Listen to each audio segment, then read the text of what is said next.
കേരള സർവകലാശാല opto electronics വിഭാഗം വിദ്യാർത്ഥികൾ നിർമ്മിച്ച പോപ്റ്റോയ് റോബോട്ട് വിദ്യാർത്ഥികൾക്കും സന്ദർശകർക്കും ഇടയിൽ താരമായി മാറിയിരിക്കുകയാണ്. ദിവസങ്ങൾക്ക് മുമ്പ് സർവകലാശാല കാര്യവട്ടം ക്യാമ്പസിൽ സ്ഥാപിച്ച റിസർച്ചേഴ്സ് ഫെസ്റ്റിൽ പോപ്റ്റോയെ കാണാൻ വൻ തിരക്കാണ് അനുഭവപ്പെട്ടത്.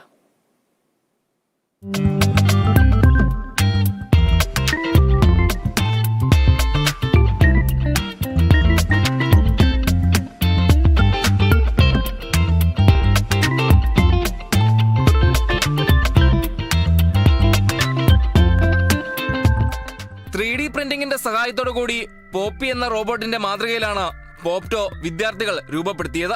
ഇലക്ട്രോണിക്സിന്റെയും നിർമ്മിത ബുദ്ധിയുടെയും മെക്കാനിക്സിന്റെയും പ്രവർത്തനങ്ങൾ സംയോജിപ്പിച്ചാണ് ഈ ആശയം കേരള സർവകലാശാലയിലെ ഒപ്റ്റോ ഇലക്ട്രോണിക്സ് വിഭാഗം പരിപൂർണതയിൽ എത്തിച്ചത്. അൾട്രാസോണിക് സെൻസറിന്റെ സഹായത്തോടെ മുന്നിലുള്ള വ്യക്തികളെയും വസ്തുക്കളെയും സ്വയം മനസ്സിലാക്കി പോപ്റ്റോ റോബോട്ട് സ്വാഗതം ചെയ്യുന്ന രീതിയിലാണ് ഡിപ്പാർട്ട്മെന്റിന് മുന്നിൽ പ്രദർശിപ്പിച്ചിരിക്കുന്നത്.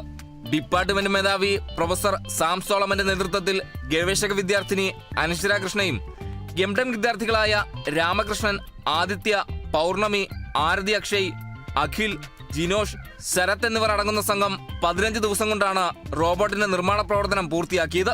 റിസർച്ചേഴ്സ് ഫെസ്റ്റിൽ സൂപ്പർ സ്റ്റാറായി മാറിയ പോപ്റ്റോയ് വിദ്യാർത്ഥികളുടെയും പൊതുജനങ്ങളുടെയും പ്രിയപ്പെട്ട താരമായി മാറി. അത്യാധുനിക ഗവേഷക ഉപകരണങ്ങൾ, ഇന്റർഫെറോ പ്രോക്സിമ, Raman room, automatic solar tracker, obstacle detector തുടങ്ങിയവയും ഒപ്റ്റോ ഇലക്ട്രോണിക്സ് വിഭാഗം പ്രദർശനത്തിന് ഒരുക്കിയിരുന്നു. Kerala vision news, Thiruvananthapuram.